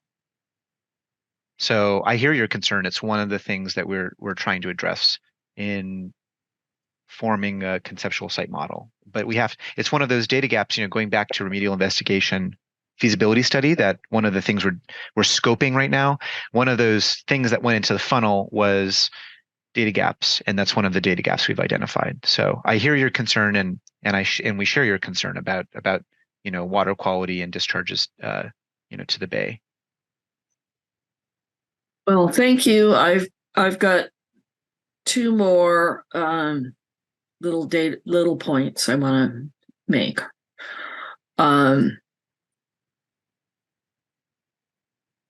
I have advocated for a different background testing area, or whatever you want to call it, background sampling area. One is Brooks Island, and the other one, it just occurred to me the other day, but there is a little tiny mini park on Monterey Street, and I'll go look tomorrow and send you the name of it. I feel like the responsible parties are cherry picking the site for background study, and I simply just don't trust their thinking process on this, because I think they're looking for something that is as contaminated as the Blair landfill. And we've seen this happen before in the past as CAG members, and I don't want to see it happen again. So I have to say that. I have to say, with regards to the fencing, as keeping people out or keeping the public safe around the Blair landfill, one, there are many scientists who would argue that there is no safe level of radiation exposure. And, you know, you got your points about what is safe and what isn't. But we on the CAG worked for many years with a toxicologist, retired from OEHA, your sister agency. And she basically said she's not going to walk on the Bay Trail anymore. And she was concerned about what was airborne or downwind or however you want to say it.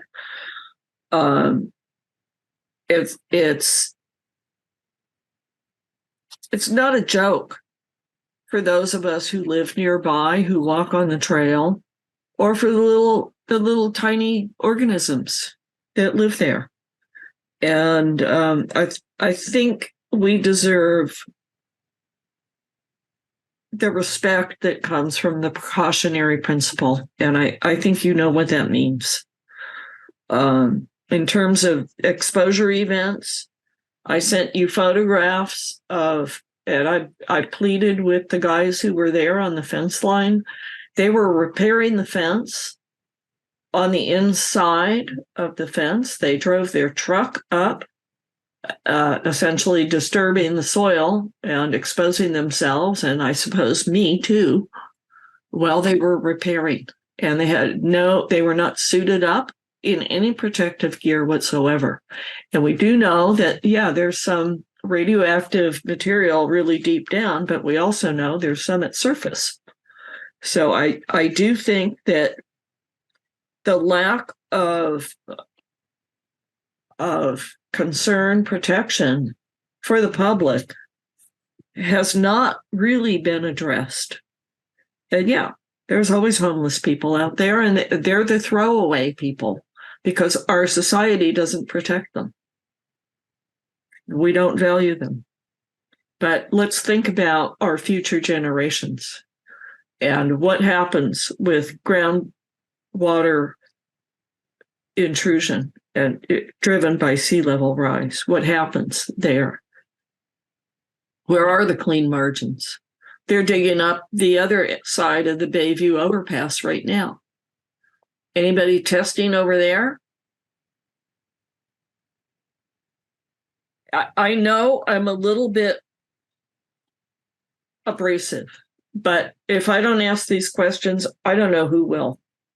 And I'm going to shut up now. And I'm sorry. It's not any aspersion at any one person. It's kind of, I'm coming from a gut level common sense, and you got to protect us. I hear you, Tarnal. We work on behalf of the public. That is our primary concern. We do care about homeless folks. We don't want anyone living on the landfill. It's one of the reasons why we're trying to maintain that fencing in the meantime. Anybody who walks through, is willing to cross Baxter Creek, can get on that landfill very easily. I hear you. I hear you. The fencing is a difficult subject, as we were mentioning, with Eric earlier. It's not a permanent solution. It's a temporary solution. And we have to work with the property owners who install the fencing, to maintain the fencing, make sure that it's actually keeping people out. Start fining them big time. One second, Tarnal. So as for your concerns about public exposure, I mentioned when I spoke earlier about the types of information that we considered when we're saying whether there's a public radiation hazard. And, so we're looking at actual data that's been collected. We're not pulling that out of thin air. We want to make decisions that are data driven. So the air quality concerns, I hear your concerns. I share your concerns. The triangles that are shown here, I was mentioning earlier, that's where they were collecting in 2016 over the course of 10 days of field work. So when they were actually digging within the site, they collected continuous air samples in filters that were then combined and sent to a lab for radioactivity analysis. And none of the regulatory levels for radiation were exceeded in those samples. So in that case, it was for a very conservative screening level, very protective level for thorium-232. And it did not exceed the public radiation limits at the fence line boundary for the air samples. And in addition, even for those workers who were doing that work, they actually had devices on them that were sucking in air samples that were also analyzed, and those samples did not exceed the regulatory limits for workers. Same thing for dust at that fence line. So we're basing what we're saying based on the data that is being collected, and that's why it's important to collect high quality data so that we're making high quality decisions. But I hear your concern about the homeless folks. I've visited the site and seen someone living on one of these areas over here where my cursor is. So it's definitely a concern. It's obviously a regional concern of folks living, in places that are unsafe. In this case, just on the street. So I hear your concern. All right. Thank you, Tarnal. Okay, Sherry, thank you so much for waiting patiently. I know you have a number of questions and comments that have built up over time, so I will just let you decide which one you want to bring up first. Okay. Well, the first one I see is New Bay mud versus Young Bay mud, but leave it to you. Okay. I have more than I keyed in, and I will just kind of move through them and then come back. So one is, yes, Young Bay mud versus New Bay mud. And if there's time between now and when this meeting ends in just a very few minutes, maybe that can be described. I don't want to slow this down. I want to keep going here. Another is, yes, homeless are there. And I'm just to verify for you, the homeless encampments are long time standing, 24 years that I can verify, and no, they don't want to leave, and it's really going to be a problem to try to get them out, and that's on both sides of the creek. I'd really,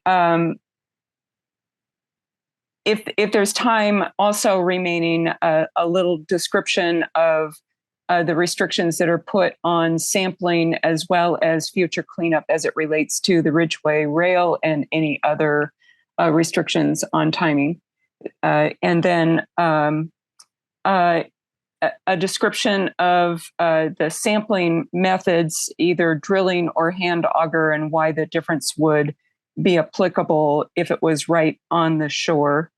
And another is, this one is for Brad and John from CDPH, and it has to do with the determination of cleanup levels of 1 picocurie versus 5 picocuries per gram, and why the difference at different sites, say in San Francisco versus on the Zeneca site. In San Francisco, it's 1, and at a number of sites that are cleaned up or being cleaned up, and it's 5 picocuries on the Zeneca site, and why the difference. But I know there isn't a lot of time to answer that one. And then another is Caltrans is a property owner of the loop, but they're not shown as one of the responsible parties, or they weren't they weren't included as a responsible party. And is that because of the history of the ownership, and therefore Caltrans is not part of the cleanup plan? And then another is Smith and Company. On this slide that is shown right here on the screen is, appears to be just pristine clean because it hasn't been sampled. And it just really begs the question when there's an overlay of the piles that are evident going back into the 50s, 60s, and 70s, that the Smith and Company, the question is what's being done about it. And then finally, let's see, on the worker radiation safe levels being below the 80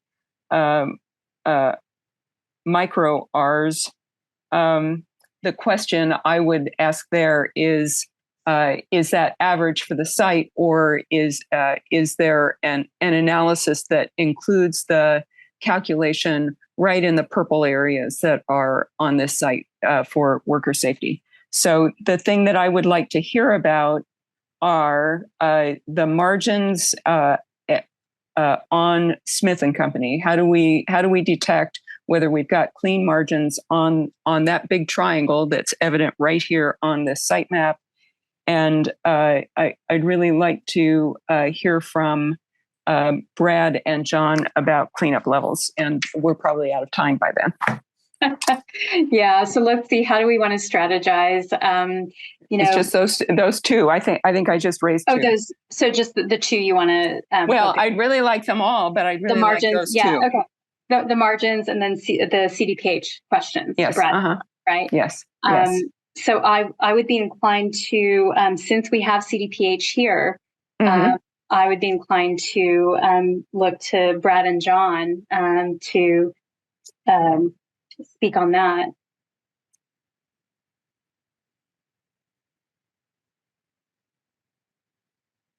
Brad or John? Okay, Brad, you want to take that one? Well, okay. So for the 5 picocuries per gram cleanup level, I believe what you're referencing there is like a total radium cleanup level that is applied at some sites.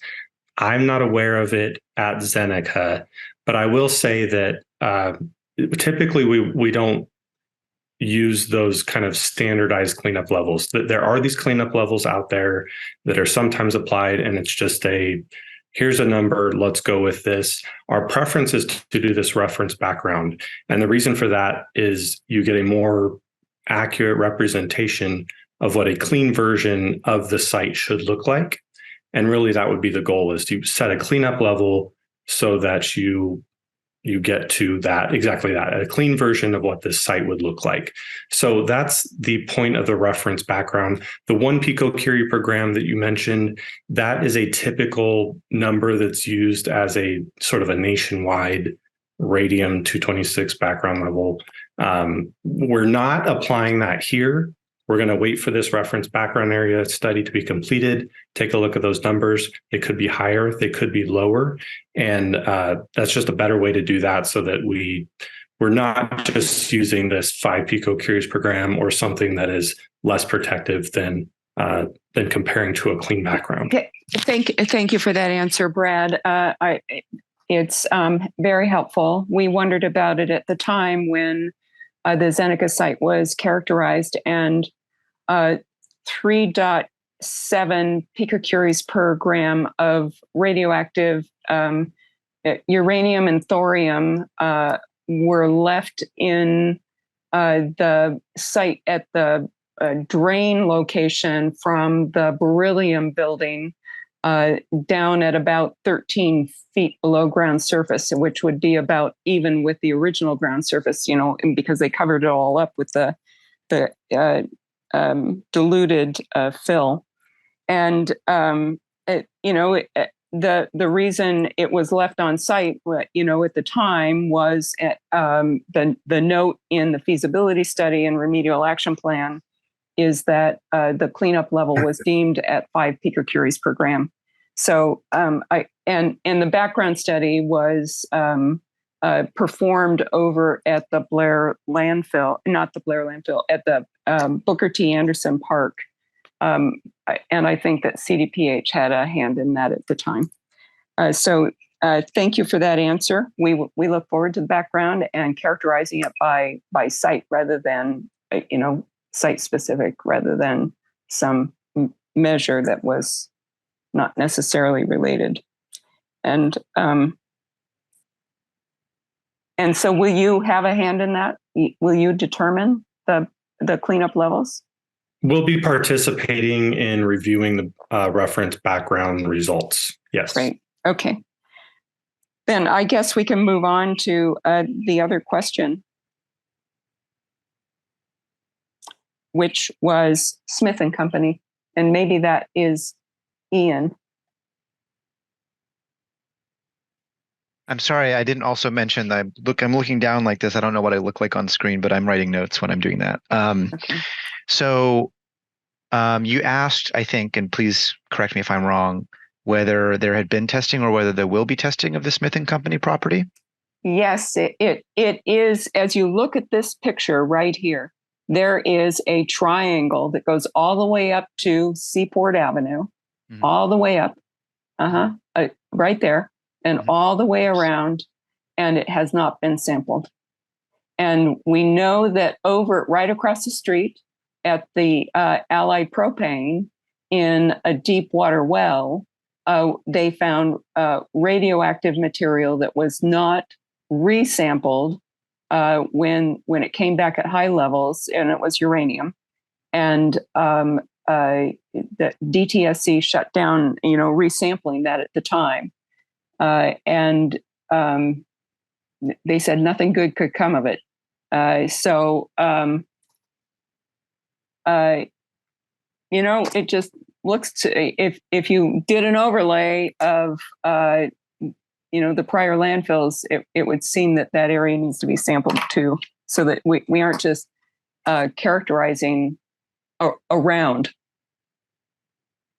an area that we don't know what's there. Sure. Okay, so on the one end, the short answer to your question, are there current plans to test the Smith and Company property? The answer is no. We have offered a number of times over the years to have folks come and test that property, and the owner has declined. So that's the first thing. The second thing is there evidence that that site has the same history as the landfill site? I understand what you're saying about the aerial photographs. And we don't have all those historical aerials in here. We can maybe talk about with those at a CAG meeting, but it's not as evident from those photographs that the Smith and Company site, that disposal happened at the Smith and Company site, like did happen at the Blair site.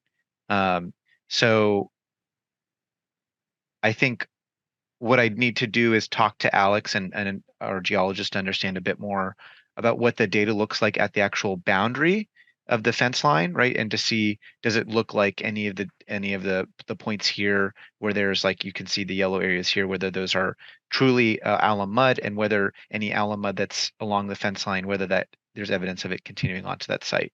But at the end of the day, it's right now there are not plans to test that property. Thank you. I know the meeting needs to close up, and I want to, on behalf of the community advisory group, thank everyone from all of the agencies who have participated in answering the questions about legal and other issues, as well as coming together this evening and allowing the community to participate. It's rare and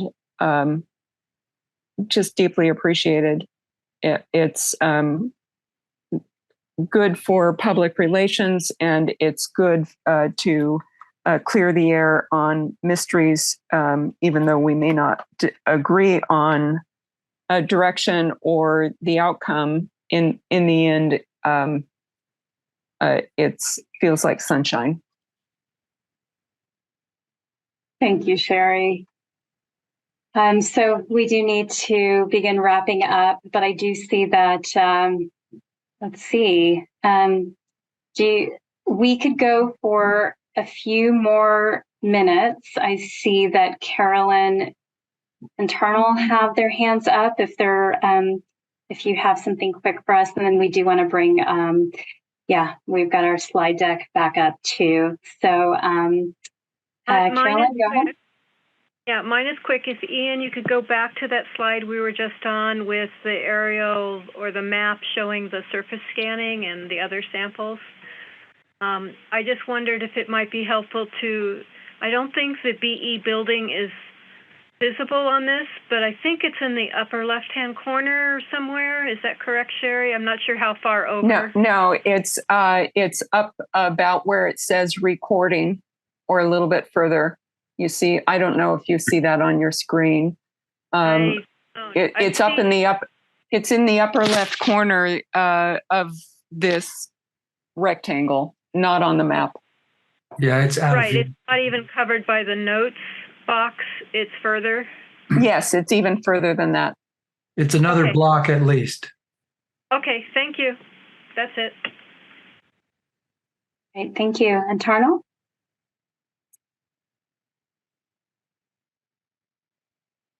Tarnal, you want to unmute yourself? Did you have something to say? Or was your hand up from before? Yes. No, I do have something. One question is, do you have to have the cooperation of the property owner to test if you think that there's a hazardous thing? In other words, can you impose on Smith and Company for testing?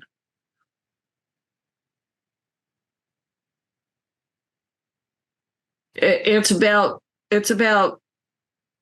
the question relates to the clean borders. And the follow-up question to that is, they are right now, they meaning, I don't even know if it's City of Richmond or Caltrans, but across the Bayview Bridge in the other quadrant of whatever you want to call it, not a clover leaf, but they're doing a major excavation, or I don't even know what they're doing. I don't know who's responsible. I've tried looking at Caltrans. I've not tried contacting City of Richmond. There's a big excavation happening at Carlson and Bayview on the what I would have thought was a Caltrans property. But how do we know the actual boundaries of contamination?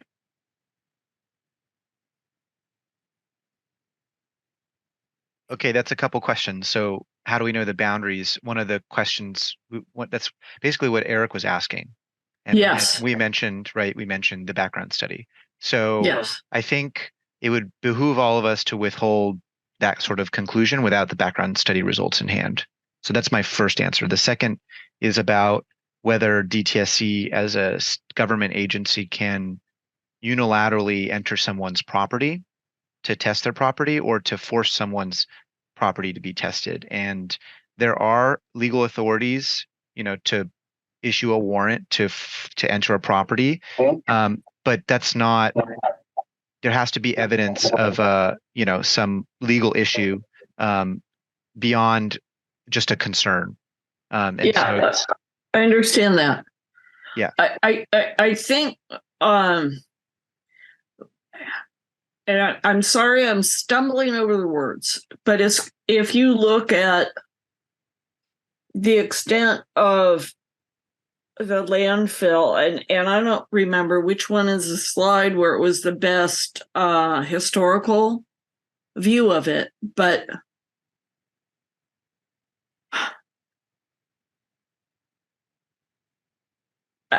how do we know we've covered it? How do we know that we've covered the extent if we don't test beyond the borders where we know there's contamination? Even if you do test, right, you have to have something to compare it against in this case. Yes. So again, you don't have anything to compare it against. So right now you're suspecting, you have a suspicion, you're wondering, you have a concern that the samples that are collected. You're scared. You're scared. You live nearby. Yeah, I understand, but I'm trying to summarize. There are samples that are collected along the fence line. You can see several, fence line samples here. This is Smith and Company. I don't know if I made that clear earlier for folks who aren't aware of what we're talking about. This is the Smith and Company property. These are several sample locations and scanning locations right along the fence line. So you'd have to look at those locations, and you'd have to look at the data, and it have to be a data-driven discussion or decision. And right now, it's incomplete because we don't have the background study. So that's as much as I think I'm going to describe on that topic. Asha wanted me to try and answer Sherry's question from earlier about time restrictions.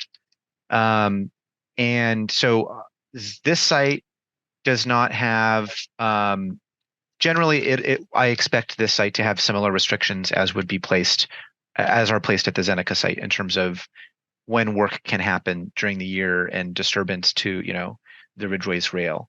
Right, so far from what I can see in the record for this site is that the way that the consultants have dealt with that restriction is they've had a biologist on site to ensure that there are no endangered species present during the work that's been happening so that they're not being disturbed. So that's the way that they dealt with it in the investigation phase. Zeneca, my understanding is the restrictions didn't formalize in terms of like what time of year can you do any work within a certain distance. That didn't formalize until there were decision documents like a remedial action plan, or when there were actual agreements with those resource agencies like the California Department of Fish and Wildlife or U.S. Fish and Wildlife Service, those agencies who have jurisdiction over those endangered species. Those are the people who have to help set those restrictions. So that's one of the reasons why we're talking to those agencies now. We're asking that exact question. What are the restrictions that might be placed on any sort of response action or future work on this site? They're the ones who have to weigh in. They're the ones who are the experts on that topic, not us. Does that answer your question, Sherry? Yes, thank you. Sure. Great. Yeah, thank you. And I know, Sherry, you have a number of other topics that we didn't get to, and perhaps, and we did take notes, but if you could also put those in writing, perhaps we could pick those back up at a future ag meeting. Yeah, I am appreciative of whatever attention you give us. And so, and I understand the meeting needs to end. So thank you very much. No, thank you. No, this is, we want to continue the dialogue. We feel like we're just getting started here, and we just can't get to everything. So we'll have to do a series of discussions. So thank you all. We really appreciate your time engaging with us, and look forward to more discussions. Before we wrap up, just wanted to make sure everyone knows how to get more information. You can access technical documents on EnviroStore, which is our online database. And two, if you have never used it, to access the site, you can either type in the name or a site code. And so, for instance, the site, you would type in Blair Southern Pacific Landfill, and then you'd select it from the drop-down menu. And from there, if you want to look for technical documents, you click on the Activities tab. If you wanted to look for documents related to community outreach, you click on the Community Involvement tab. And that's where this presentation is posted, the one that Ian covered today. It's in the Community Involvement tab. It's also posted in the chat here. And you can sign up to receive email alerts for any of the sites. So it's in the upper right-hand corner of the EnviroStore page. And then please do let us know if you need any assistance navigating EnviroStore. I'm happy to help. Definitely encourage anyone that's not on our email list to please email me. My information is here, so you can get on our distribution list. And if there were any, additional topics that we didn't get to this evening that come to mind after the close of this meeting, if you have any suggestions for us, and then there's the list of discussion topics that were kind of even broader. If you'd like to provide us anything in writing, we'd really appreciate it. You can get in touch with Ian or I. Here's our contact information. Eric, I see you have a hand up. I just wanted to thank you and thank you and Ian and everybody from DTSC and Public Health, because we really appreciate you bringing the information out to us and giving us a chance to ask questions. So on behalf of the CAG and everybody else, thanks. Thank you so much, Eric. Yeah, really appreciate everyone's contributions. That takes us to the end of our meeting. Ian, is there any last words you'd like to share? No. Well, yes, sorry. I don't know why I say no. Yes, I want to say thank you as well. I appreciate that everyone has taken time out of their busy lives to participate in this project, as well as many other projects in this area. And it's a pleasure to work with you all, and I look forward to continuing to work with you on this going forward. So those are my closing thoughts. And if I don't talk to folks in the CAG or the rest of the community, I hope everyone has a nice Thanksgiving holiday coming up, and we'll see you on the other end. Great. Thank you. Have a good evening, everyone.